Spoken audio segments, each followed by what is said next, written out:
Hello everyone, welcome to genius mentors. हम लोग इस क्लास में क्लास 8th का ज्योग्राफी का टेक्स्ट बुक पढ़ना स्टार्ट करेंगे। आपके पास क्लास 8th में 3 टेक्स्ट बुक हैं टोटल सोशल साइंस के। ठीक है, सोशल साइंस के, ठीक है, जिसको शॉर्ट फॉर्म में हम लोग एसएस भी बोल देते हैं। तो एसएस के आपके पास टोटल 3 बुकलेट्स होंगे, एनसीईआरटी के बुकलेट। ठीक है, उनमें से एक बुकलेट ये ऐसा होगा जिसपे लिखा हुआ है social science resources and development text book in geography for class 8th। ठीक है, तो ये वाला टेक्स्ट बुक आपको निकालना है। ये लेक्चर देखने से पहले आपके पास ये टेक्स्ट बुक होना चाहिए। नहीं है तो पहले आप ये टेक्स्ट बुक लेके आइए, फिर हम इस लेक्चर को फर्दर आपको देखना है, क्योंकि इस टेक्स्ट बुक को हम लाइन बाय लाइन पढ़ेंगे। तो आपको टेक्स्ट बुक को खोल के बैठना है मेरे साथ जब हम इस लेक्चर को पढ़ेंगे। ठीक है, और जो भी वर्ड मीनिंग है, कोई डिफिकल्ट वर्ड आएगा या कोई कंसेप्ट ऐसा समझाने का आएगा तो मैं उसको समझाऊंगा, वो आपको समझना है। वर्ड मीनिंग कोई है तो उसका वर्ड मीनिंग मैं इजी फॉर्म में बताऊंगा, तो वो आपको अपनी एनसीईआरटी की टेक्स्ट बुक में ही लिखना है। पेन या पेंसिल साथ में रखिए, कोशिश कीजिए कि पेंसिल हो और साथ में ही उस वर्ड के मीनिंग को आप वहीं कहीं पे लिख लें जो वर्ड मीनिंग मैं बताऊंगा।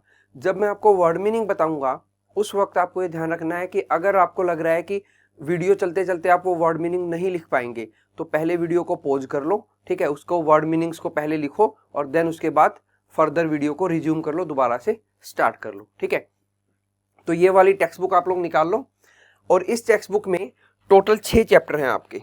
ये चैप्टर हैं जो हम पढ़ेंगे। ठीक है, ये इंडेक्स पेज है आपकी एनसीईआरटी में, जिसमें पहला चैप्टर का नाम है रिसोर्सेज, दूसरा चैप्टर है land soil water natural vegetation and wildlife resources, है ये भी रिसोर्सेज से रिलेटेड। तीसरा है mineral and power resources, fourth है agriculture, fifth industries and sixth है ह्यूमन रिसोर्स। तो ये 6 के 6 चैप्टर हम लोग कवर करेंगे आने वाले डेज में। ठीक है, तो पहले चैप्टर के साथ स्टार्ट करेंगे जिस चैप्टर का नाम है रिसोर्सेज।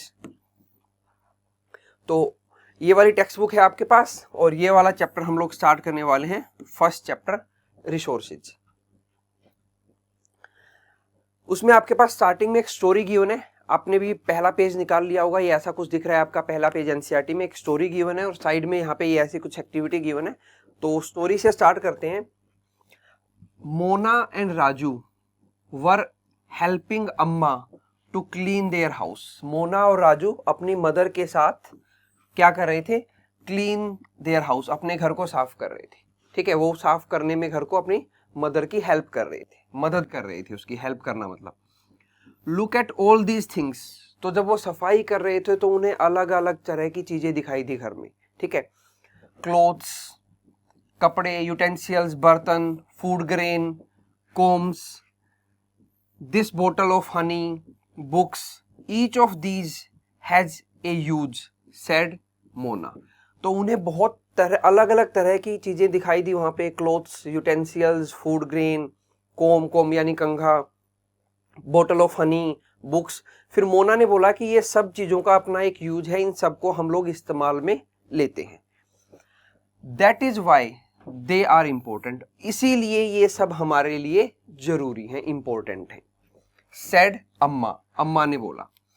दीज आर रिसोर्सेज, ये सब क्या हैं? इनको अम्मा ने मोना को समझाया कि ये सब रिसोर्सेज हैं। ठीक है, अब आगे हम पढ़ेंगे कि रिसोर्सेज क्या होते हैं। व्हाट इज रिसोर्सेज, रिसोर्सेज क्या होते हैं? Was Raju's question to the amma, तो फिर राजू का क्वेश्चन था अम्मा से। जब अम्मा ने बताया, जब मोना ने पहले बताया कि हम ये सब चीजें यूज करते हैं, ये हमारे लिए जरूरी है, तो फिर अम्मा ने कहा इसीलिए हम इनको रिसोर्सेज बोलते हैं। तो राजू वहीं बैठा था, उसने पूछा कि ये रिसोर्सेज क्या होते हैं? एनीथिंग, कोई भी चीज, that can be used to satisfy the need is resources. कोई भी ऐसी चीज, एनीथिंग मतलब कुछ भी, दैट कैन बी यूज, जिसको यूज किया जा सके, जिसका इस्तेमाल किया जा सके, सेटिस्फाई मतलब पूरा करने में, फुलफिल करने में, नीड किसी भी जरूरत को, इज ए रिसोर्स, उसको हम रिसोर्स बोल देंगे। कोई भी ऐसी चीज जो हमारी नीड को फुलफिल करे, जो हमारी जरूरत को पूरा करे, उसको हम रिसोर्स बोल देंगे। जैसे हम लोग पानी पीते हैं पानी की जरूरत है हमें, पानी एक रिसोर्स है, वाटर एक रिसोर्स है। हम लोग एयर ब्रीथ करते हैं तो एयर की जरूरत है हमें, तो एयर एक रिसोर्स है। हम लोग किताबें पढ़ते हैं तो बुक्स रिसोर्सेज हैं। हम लोग पेन यूज करते हैं, पेंसिल यूज करते हैं लिखने के लिए, वो रिसोर्सेज हैं। तो ये सब रिसोर्सेज के अंदर आते हैं जो हमारी डे टू डे लाइफ में हमारी जरूरतों को पूरा करते हैं। उन सबको हम बोलते हैं कि वो सारी चीजें क्या है, रिसोर्सेज हैं वो सारी चीजें। रिप्लाइड अम्मा, ये अम्मा का रिप्लाइड था कि रिसोर्सेज क्या होते हैं, तो उन्होंने बता दिया कि जो भी चीज हमारी डे टू डे रिक्वायरमेंट को पूरा करेगी उसको हम रिसोर्स बोल देंगे। लुक अराउंड यू, अपने चारों तरफ देखो, एंड ऑब्जर्व, और ऑब्जर्व करो, ठीक है। You will be able to identify many type of resources, ठीक है। अपने चारों तरफ देखो, आप लोगों को बहुत सारी चीजें ऐसी दिखाई देंगी जो आपको लगेगा ये सब रिसोर्सेज हैं। जैसे आपको अपने चारों, अगर आप घर में बैठे हो तो सपोज आपको कोई टेबल दिख रहा है, कोई चेयर दिख रहा है, ठीक है, फैन है, लाइट है, ठीक है, कपबोर्ड्स हैं, अलमीरा है, ठीक है, ये सब रिसोर्सेज हैं। शूज हम लोग पहनते हैं, कपड़े हम लोग पहनते हैं, ये सब रिसोर्सेज हैं। अब तो हमारे चारों तरफ की दुनिया जो है वो रिसोर्सेज से भरी हुई है। Water you drink when you are thirsty, जब आप प्यासे हो तो आप पानी पीते हो, ठीक है, तो वो एक रिसोर्स है। द इलेक्ट्रिसिटी, बिजली, you use in your house, the rickshaw you use to get from school, घर से आने के लिए जो आप रिक्शा यूज करते हो, text book you use to study, all are resources, और जो किताबें आप पढ़ते हो वो ये सब रिसोर्सेज है। मतलब उन्होंने बताया पानी रिसोर्स है, बिजली रिसोर्स है, ठीक है, रिक्शा रिसोर्स है, टेक्स्ट बुक रिसोर्स है, तो ये सारी की सारी चीजें जो है वो रिसोर्स हैं। Your father has prepared a tasty snack, आपके, तो फिर उसकी अम्मा ने बताया कि आप, तुम्हारे फादर ने एक बहुत प्रिपेयर मतलब बनाना, प्रिपेयर ए टेस्टी मतलब अच्छा स्नैक बनाया है, फॉर यू, तुम्हारे लिए। The fresh vegetables he has use, उसके अंदर जो ये प्रिपरेशन की है, टेस्टी स्नैक बनाया, उसके अंदर उसने फ्रेश वेजिटेबल्स यूज की हैं, ठीक है। आर ऑल्सो ए रिसोर्स, वो भी एक रिसोर्स है। फ्रूट्स भी रिसोर्स हैं, वेजिटेबल भी रिसोर्स हैं। कुछ भी, कोई भी चीज जो हम लोग हमारी डे टू डे लाइफ में यूज करते हैं और जिसकी हमें जरूरत है, वो हमारे लिए रिसोर्स है। Then let's do list out 5 resources you use in your home and 5 you use in your classroom. अब ये चीज आपको करनी है, आपको अपने घर में यूज करने वाले और क्लासरूम में यूज करने वाले 5 रिसोर्सेज के नाम बताने हैं। कुछ रिसोर्सेज के नाम तो मैं ऑलरेडी बता भी चुका हूं जो आप क्लासरूम में यूज करते हो और घर पे यूज करते हो, तो 5-5 की लिस्ट आप लोगों को खुद लिखनी है और ये एक्टिविटी आप लोगों को करनी है। एक्टिविटी करने से ही आपको चीजें ज्यादा बेटर समझ में आएंगी। अगर आपको अपनी क्लास में बाकी बच्चों के कंपेरिजन में अच्छा करना है, अगर आपको उनसे आगे निकलना है, तो आपको ये एक्टिविटी करनी जरूरी है, ठीक है। जो नहीं करेंगे वो पीछे रह जाएंगे। देन उसके बाद ये आपके एनसीईआरटी में ये water, electricity, rickshaw, vegetable, text book have something in common. इनमें कुछ कॉमन है, इन सब चीजों में कुछ ना कुछ कॉमन है। क्या कॉमन है? They have all been use by you, ये सारी चीजें आप लोगों द्वारा यूज की गई हैं। सो दे हैव ए यूटिलिटी, इनका एक उपयोग है, इनकी एक यूटिलिटी है, इनको हम यूज करते हैं, इनका उपयोग करते हैं। यूटिलिटी और यूजेबिलिटी मतलब किसी चीज का उपयोग करना, ठीक है, या उसको यूज करना, is what makes an object और सब्सटेंस ए रिसोर्स। कोई भी चीज रिसोर्स तब बनेगी जब हम उसको यूज करेंगे। अगर हम उसको यूज नहीं कर रहे हैं तो वो हमारे लिए रिसोर्स नहीं है, वो सिर्फ एक सब्सटेंस है। ये पेन, अगर हम इसको यूज ना करें तो ये हमारे लिए रिसोर्स नहीं है, जब हम इसको यूज करेंगे तभी ये रिसोर्स बनेगा, ठीक है। How does something become a resource? Raju now wanted to know, अब राजू जानना चाहता था कि कोई चीज रिसोर्स कैसे बनती है, ठीक है। अम्मा told the children that things become resource only when they have a value. कोई भी चीज रिसोर्स तब बनेगी जब उसके अंदर कोई वैल्यू होगी, उसकी कोई कीमत होगी, उसकी कोई वैल्यू होगी, ठीक है। इट्स यूज और यूटिलिटी, उसका उपयोग, गिव्स देता है, इट ए वैल्यू, उसको वैल्यू प्रोवाइड करता है कि वो उसको हम किस तरह से यूज कर रहे हैं, तो उसके अकॉर्डिंग उसकी एक वैल्यू होती है। ऑल रिसोर्सेज, जैसे आप कॉपी यूज कर रहे हो तो कॉपी की एक वैल्यू है, कीमत है। पेन यूज कर रहे हो तो उसकी एक वैल्यू है, उसकी एक कीमत है, ठीक है। तो जितने भी रिसोर्स होंगे, एक तो वो हमारी नीड को फुलफिल करेंगे, दूसरा उनकी एक वैल्यू होनी चाहिए, सर्टेन वैल्यू। सेड अम्मा, अम्मा ने समझाया। वैल्यू मीन्स वर्थ, वैल्यू का मतलब है वर्थ, वर्थ मतलब कीमत। सम रिसोर्सेज हैव इकोनॉमिक वैल्यू, कुछ रिसोर्स ऐसे हैं जिनकी इकोनॉमिक वैल्यू होती है। इकोनॉमिक का मतलब होता है मनी की फॉर्म में, इन फॉर्म ऑफ मनी, ठीक है। इकोनॉमिक का मतलब अभी आप समझो पैसे की फॉर्म में। सम डू नॉट, कुछ ऐसे होते हैं जिनकी मनी की फॉर्म में कोई वैल्यू नहीं होती है, वैसे वैल्यूएबल होते हैं जैसे हमारे फ्रेंड हमारे लिए वैल्यूएबल हैं, कीमती हैं, ठीक है, लेकिन उनकी कोई कीमत तो नहीं है ना, उनकी पैसे के टर्म में कोई कीमत नहीं है। तो यही समझा रहा है कि कुछ ऐसी चीजें हैं जिनकी पैसे के टर्म में कीमत होती है, इकोनॉमिक टर्म में। जैसे हमारे फादर है, मदर है, उनकी कोई इकोनॉमिक कॉस्ट नहीं है, वो हमारे लिए कीमती हैं, वैल्यूएबल है, लेकिन उनका कोई प्राइस नहीं है, ठीक है। लेकिन अगर आप पेन खरीदने जाएं, पेन यूज करें, तो पेन का एक प्राइस है, पेन की एक इकोनॉमिक वैल्यू है। तो कुछ चीजों की इकोनॉमिक वैल्यू होगी और कुछ चीज हमारे लिए वैल्यूएबल तो होंगी, उनकी वैल्यू तो होगी, लेकिन इकोनॉमिक वैल्यू नहीं होगी उनकी, वो हमारे लिए वैल्यूएबल है पर स्टिल। फॉर एग्जाम्पल, मेटल में have an economic value, metal की एक इकोनॉमिक वैल्यू होती है। आप बाजार से आयरन खरीदने चले जाओ, स्टील खरीदने चले जाओ, ठीक है, एल्यूमिनियम खरीदने चले जाओ, तो इन सब की एक इकोनॉमिक वैल्यू है, आपको पैसे में मिलेंगे वो चीजें। ए ब्यूटीफुल लैंडस्केप, एक कोई अच्छा सुंदर सा नजारा है कहीं पे आप देख रहे हो, जिसको देख के आपको अच्छा फील हो रहा है, ठीक है, लेकिन उसकी कोई वैल्यू नहीं होती, ठीक है। मे नोट है, उसकी कोई वैल्यू नहीं होगी। कोई नजारा है, आप उसको देख रहे हो, ठीक है, आपने देख लिया, आपको अच्छा फील हुआ, लेकिन उसके लिए आपने कोई पैसे तो नहीं दिए, ठीक है। नेचर है, प्रकृति है, अब कई बार हमें लगता है कि बारिश हो रहा है, हमें लगता है कितना अच्छा दिख रहा है, कितना अच्छा मौसम है, लेकिन वो चीज हमें अच्छा लगा, लेकिन उसकी हमारे लिए कोई वैल्यू नहीं है, हमें कोई पैसा नहीं देना पड़ा उस चीज के लिए। तो कुछ चीजों की वैल्यू इकोनॉमिक होती है, मतलब पैसे की फॉर्म में, और कुछ चीजें वैसे ही वैल्यूएबल होती हैं, लेकिन इकोनॉमिक उनकी पैसे की टर्म में कोई कीमत नहीं होती। बट बोथ आर इंपॉर्टेंट, लेकिन दोनों चीजें इंपॉर्टेंट हैं, एंड सेटिस्फाई ह्यूमन नीड, और ह्यूमन नीड को, ह्यूमन की जरूरत को पूरा करती हैं, ठीक है। तो हमने समझा कोई भी चीज जिसकी वैल्यू हो वो रिसोर्स है। अब वैल्यू दो तरह की हो सकती है, इकोनॉमिक भी हो सकती है और इकोनॉमिक नहीं भी हो सकती है। इकोनॉमिक का मतलब है पैसे की टर्म में, और इकोनॉमिक नहीं है तो पैसे की टर्म में वैल्यूएबल नहीं है, लेकिन वैसे हमारे लिए वो वैल्यूएबल है। जैसे हमारे पेरेंट्स हो गए, हमारे फ्रेंड्स हो गए, ठीक है, कोई अच्छा नज़ारा हम देख रहे हैं, जैसे कोई ऐसा कोई ब्यूटीफुल सीन है, कोई सीनरी है कहीं पे, हम वो देख रहे हैं, ठीक है, तो उसका हमें कोई पैसा नहीं देना पड़ता इन चीज़ों का, ठीक है, तो वो हमारे लिए स्टिल वैल्यूएबल है, कीमती है, लेकिन उनकी इकोनॉमिक वैल्यू नहीं है। ये आपको समझना पड़ेगा। इकोनॉमिक का मतलब है मॉनिटरी टर्म में, मनी की टर्म में। Some resources can become economically valuable with time, कुछ चीजें ऐसी होती हैं जो आज तो उनकी इकोनॉमिक वैल्यू नहीं है, उनकी मनी की टर्म में कोई वैल्यू नहीं है, इकोनॉमिक वैल्यू का मतलब मनी की टर्म में, लेकिन हो सकता है कि कल को उनकी मनी की टर्म में कोई वैल्यू हो जाए। जैसे फॉर एग्जांपल कि आपके पास कोई अच्छा सा आइडिया है, ठीक है, लेकिन अब उस आइडिया की कोई इकोनॉमिक कीमत नहीं है, उसकी कोई मॉनेटरी कीमत नहीं है, लेकिन उस आइडिया को यूज करके आप कोई फैक्ट्री लगा दो, उस आइडिया को यूज करके कोई आप काम स्टार्ट कर दो, तो उसकी इकोनॉमिक वैल्यू हो जाएगी। जब वो आइडिया था तो नहीं थी, लेकिन जब वो इम्प्लीमेंटेशन हो गया उसका, हमने उस आइडिया को इम्प्लीमेंट कर दिया, उस आइडिया को लागू कर दिया, तो उससे हम लोगों को कुछ पैसा आने लगा, तो अब उसकी इकोनॉमिक कीमत होगी, उसकी मॉनेटरी वैल्यू होगी। ये बोलना चाह रहा है।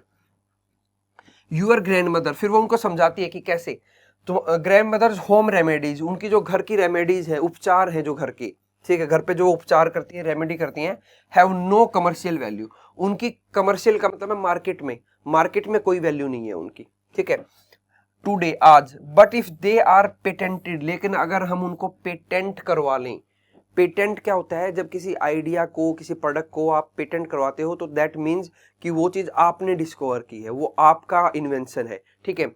यहाँ पे दिया भी हुआ है, पेटेंट का मतलब है इट मीन्स द एक्सक्लूसिव का मतलब है सिर्फ आपके पास है, राइट ओवर एनी आइडिया और इन्वेंशन, किसी आइडिया और इन्वेंशन का राइट सिर्फ आपके पास है, कि आपसे पूछे बगैर कोई उसको यूज नहीं कर सकता, तो उसको हम बोल देते हैं patent. But if they are patented and sold by a medical firm tomorrow, कि कल को जो तुम्हारी ग्रैंड मदर की होम रेमेडीज है, आज तो उनकी कोई कमर्शियल वैल्यू नहीं है, लेकिन कल को अगर उनको पेटेंट करवा के और मार्केट में बेच दिया जाए, ठीक है, तो they could become economically valuable, तो उनकी इकोनॉमिकली एक वैल्यू हो जाएगी, मनी की टर्म में एक वैल्यू हो जाएगी। ये उनकी मदर ने उनको समझाया। ठीक है, आगे चलते हैं। Time and technology are two important factor that can change substances into resources. ये कह रहे हैं टाइम और टेक्नोलॉजी दो ऐसी चीजें हैं जो धीरे धीरे धीरे धीरे किसी भी सब्सटेंस को रिसोर्स में बदल सकती हैं। ठीक है, कैसे? जैसे आयरन ओर है, हम लोग आयरन यूज करते हैं, आयरन हम लोग जमीन से निकालते हैं, आयरन ओर से हम लोग आयरन निकालते हैं। आयरन ओर से आयरन निकालने के लिए हम एक टेक्नोलॉजी का यूज करते हैं। अगर टेक्नोलॉजी यूज नहीं करेंगे तो वो आयरन ओर जो है वो सिर्फ एक सब्सटेंस ही रहेगा, वो रिसोर्स नहीं बन पाएगा, वो आयरन नहीं बन पाएगा। तो आयरन ओर को आयरन बनाने के लिए हमें एक टेक्नोलॉजी की रिक्वायरमेंट थी। तो आयरन ओर एक सब्सटेंस था, आयरन एक रिसोर्स है। ठीक है, तो सब्सटेंस से रिसोर्स कैसे बना? टेक्नोलॉजी की हेल्प से। तो यही चीज कह रहा है कि टाइम और टेक्नोलॉजी किसी भी चीज को रिसोर्स बना सकती है। Both are related to the need of the people. दोनों ऐसी चीजें हैं, टाइम भी और टेक्नोलॉजी, जो लोगों की नीड को फुलफिल करती है, उनकी नीड के अकॉर्डिंग होती हैं। People themselves are the most important resource. लोग खुद में रिसोर्स हैं, हम ह्यूमन बींग्स भी रिसोर्स हैं। रिसोर्स, हम ह्यूमन बींग्स कैसे रिसोर्स हैं? क्योंकि हम एक दूसरे के काम आते हैं। ठीक है, हम कोई भी फैक्ट्री है, सपोज कोई फैक्ट्री है, उसमें बहुत सारे लोग काम कर रहे हैं। अब वो लोग कोई प्रोडक्ट बना रहे हैं ना, अब वो प्रोडक्ट बनाने के लिए वो लोगों का यूज किया जा रहा है। ठीक है, तो वो ह्यूमन रिसोर्स हैं जो किसी प्रोडक्ट को बना रहे हैं किसी फैक्ट्री में। तो ह्यूमन बींग्स खुद भी रिसोर्स हैं, ये भी आपको ध्यान रखना है।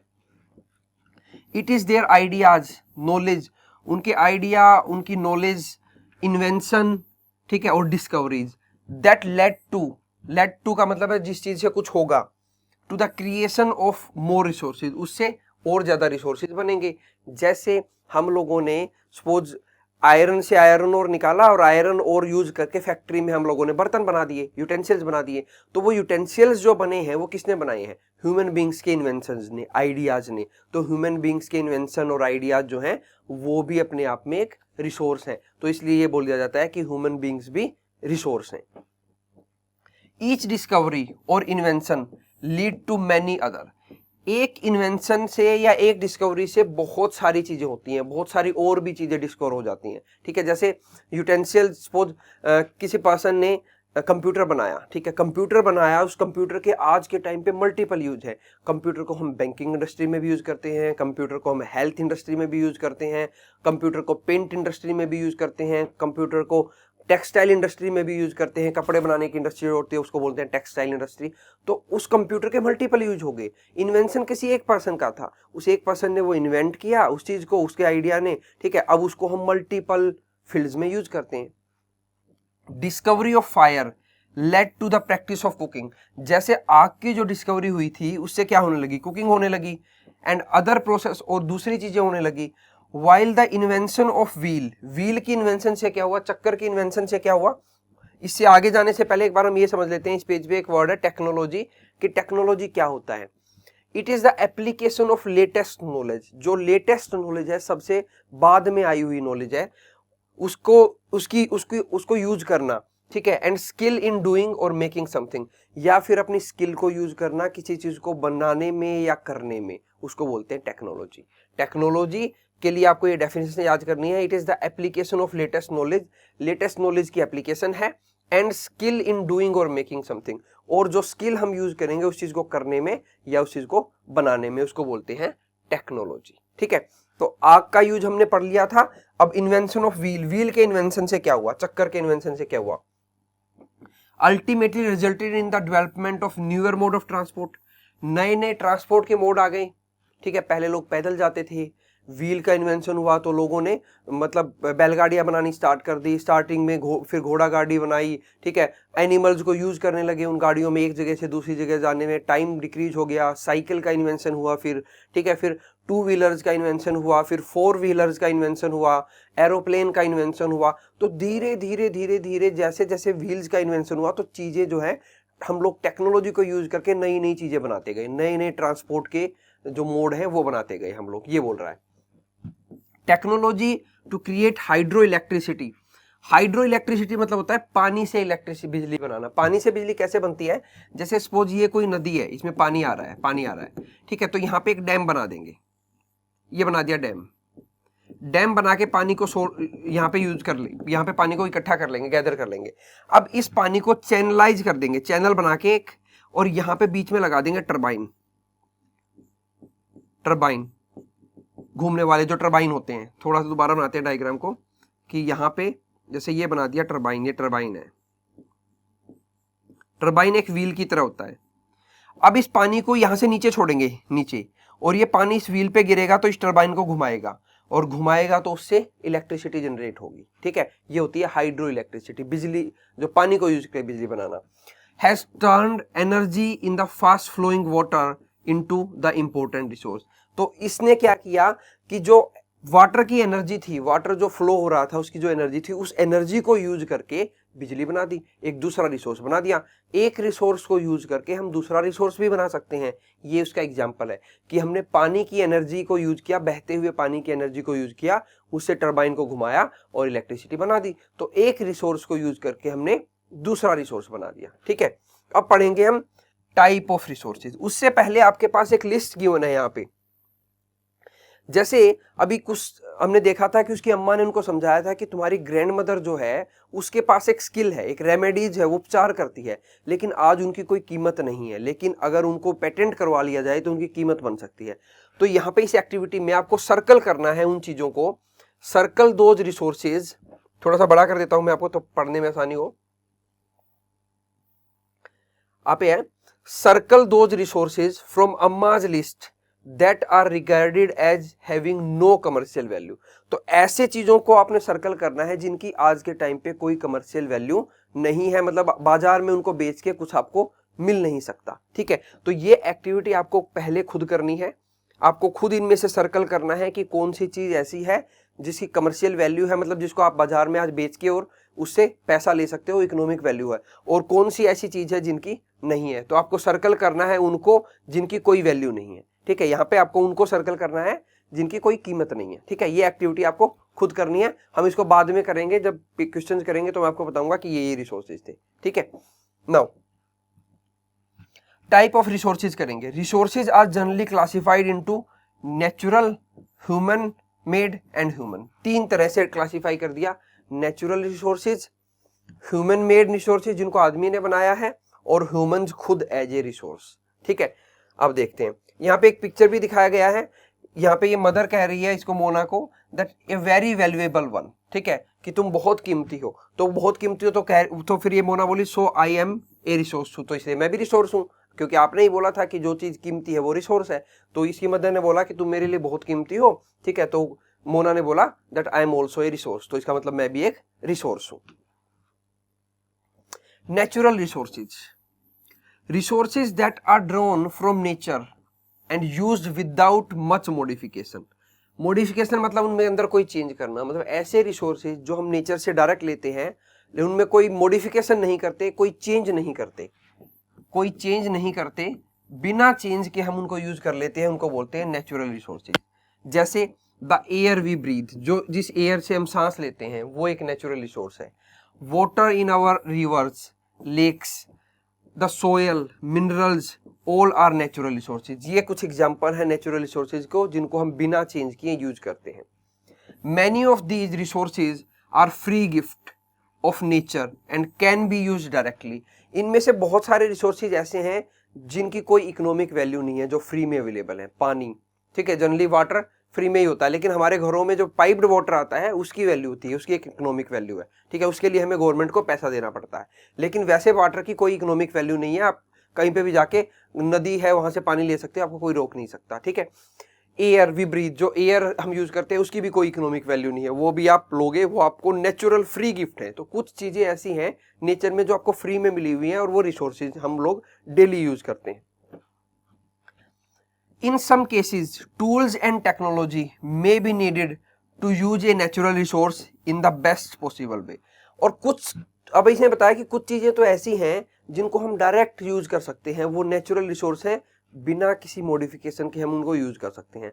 लेकिन कुछ चीजें ऐसी हैं जिनको लिए हमें टूल्स की रिक्वायरमेंट है और टेक्नोलॉजी की रिक्वायरमेंट है, हम उनको तब यूज कर पाएंगे। जैसे मैंने एग्जांपल दिया था कि आयरन अगर हमें निकालना है आयरन ओर से, जमीन से, तो उसके लिए हमें टूल की रिक्वायरमेंट भी पड़ेगी और टेक्नोलॉजी की रिक्वायरमेंट भी पड़ेगी, तब हम आयरन ओर से आयरन निकाल पाएंगे।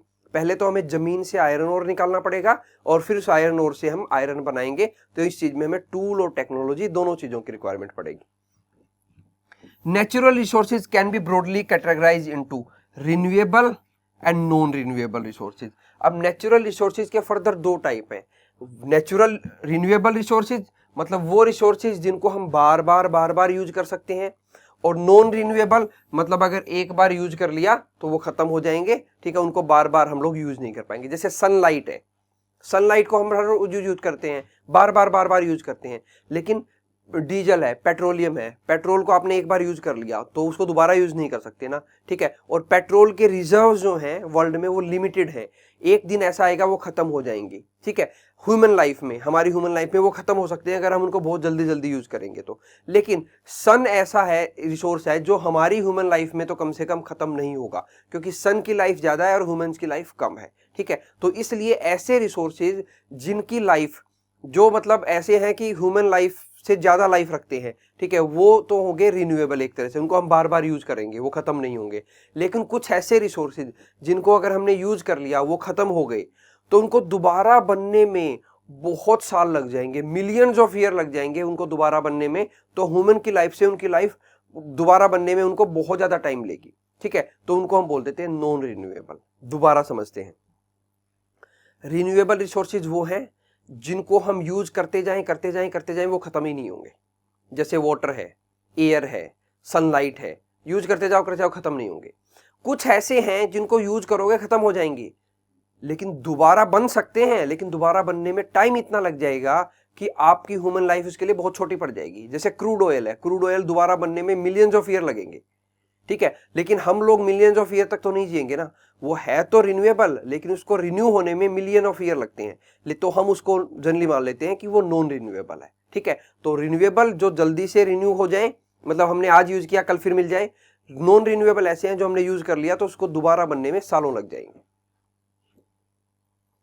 Renewable resources are those which get renewed और रिप्लेनिश्ड क्विकली। रिप्लेनिश का मतलब है कि दोबारा फुलफिल हो जाए, दोबारा रिफिल हो जाए वो, ठीक है।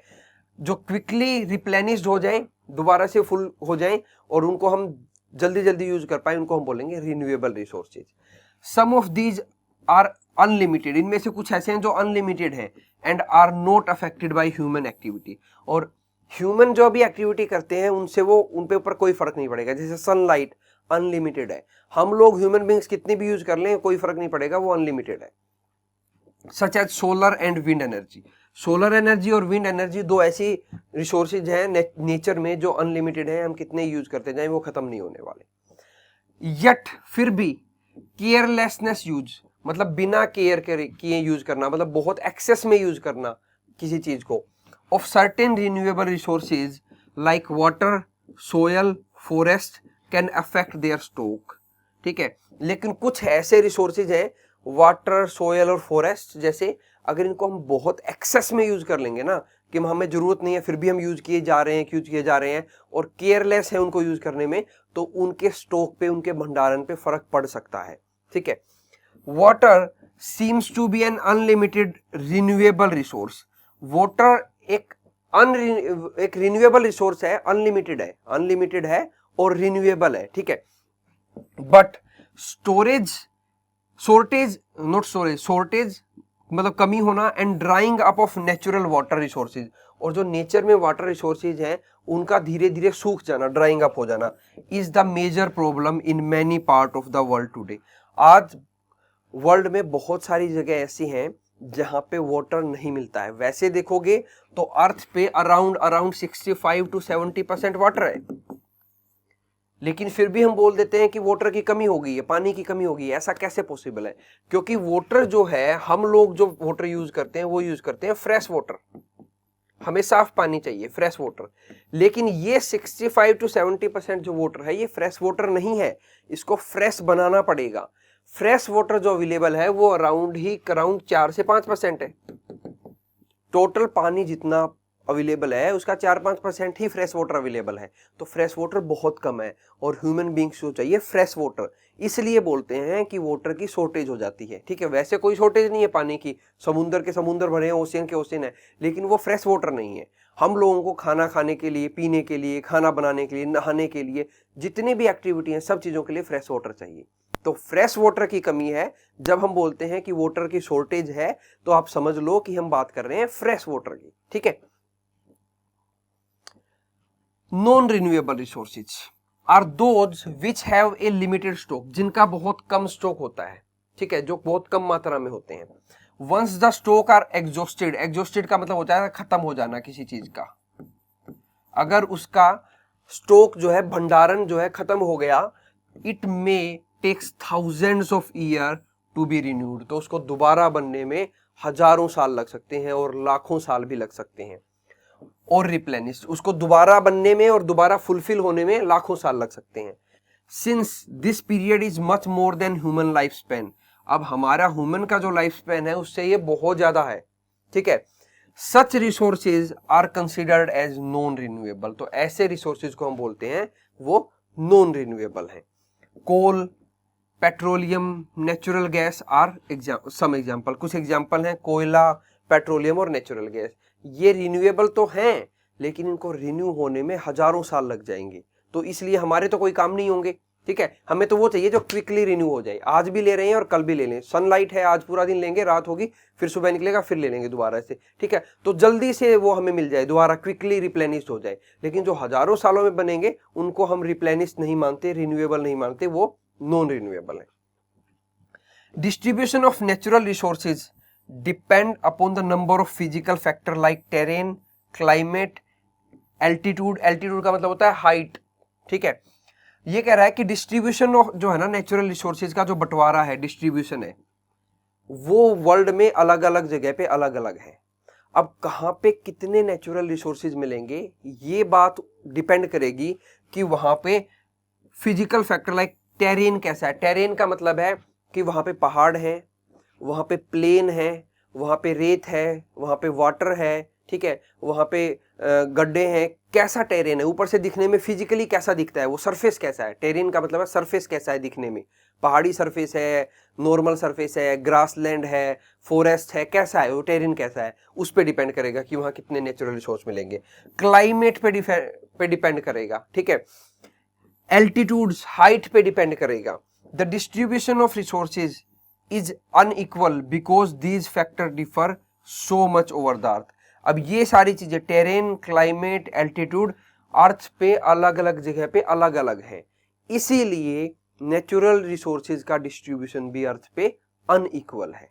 क्लियर, किसी देश में ज्यादा नेचुरल रिसोर्स है, किसी देश के पास कम नेचुरल रिसोर्स है। स्टॉक ऑफ रिसोर्स, क्योंकि हम यहाँ बात कर रहे थे स्टॉक ऑफ रिसोर्स जो है वो एग्जॉस्ट हो जाएंगे, खत्म हो जाएंगे। तो स्टॉक ऑफ रिसोर्स क्या होता है, is the amount of resources available for use, कि यूज के लिए हमारे पास जितना अमाउंट अवेलेबल है उसको हम बोल देंगे स्टॉक। जो हमारे पास अवेलेबल ही नहीं है यूज के लिए उसको हम स्टॉक बोल ही नहीं सकते। ठीक है, सो इस लेक्चर में हम लोग यहीं तक करेंगे। ठीक है, इसके बाद हम आगे कंटिन्यू करेंगे नेक्स्ट लेक्चर में, जो बच गया है जो चैप्टर उसको हम नेक्स्ट लेक्चर में करेंगे। तो आपको होप कि आपने एनसीईआरटी में इसको लाइन बाय लाइन पढ़ा होगा, नहीं पढ़ा है तो एक बार दोबारा पढ़ो फिर। ठीक है, और आगे से कोशिश करना कि इस मेरे साथ साथ पढ़ो। ठीक है, वर्ड मीनिंग मैं साथ साथ बता रहा हूं, जो मुश्किल है वो आप लिखते जाओ। इस लेक्चर को आप दोबारा भी देख सकते हो, नीचे एक सेटिंग का ऑप्शन है यहाँ पे, तो सेटिंग के ऑप्शन में आप लोग इस वीडियो की स्पीड को कम और ज्यादा भी कर सकते हो। अगर आपको लगे मेरी स्पीड पढ़ाने की ज्यादा है तो स्पीड को कम कर लो, आपको लगे स्पीड पढ़ाने की कम है तो ज्यादा कर लो, रिवाइज करना है तो ज्यादा स्पीड करके कर लो। ठीक है, तो बने रहिए हमारे साथ। इसका सेकंड लेक्चर के साथ हम लोग नेक्स्ट क्लास को स्टार्ट करेंगे और वहां पे हम फर्स्ट चैप्टर को लगभग थ्योरी को ओवर कर लेंगे। ठीक है, तो नेक्स्ट क्लास में मिलेंगे। Till then take care, bye bye.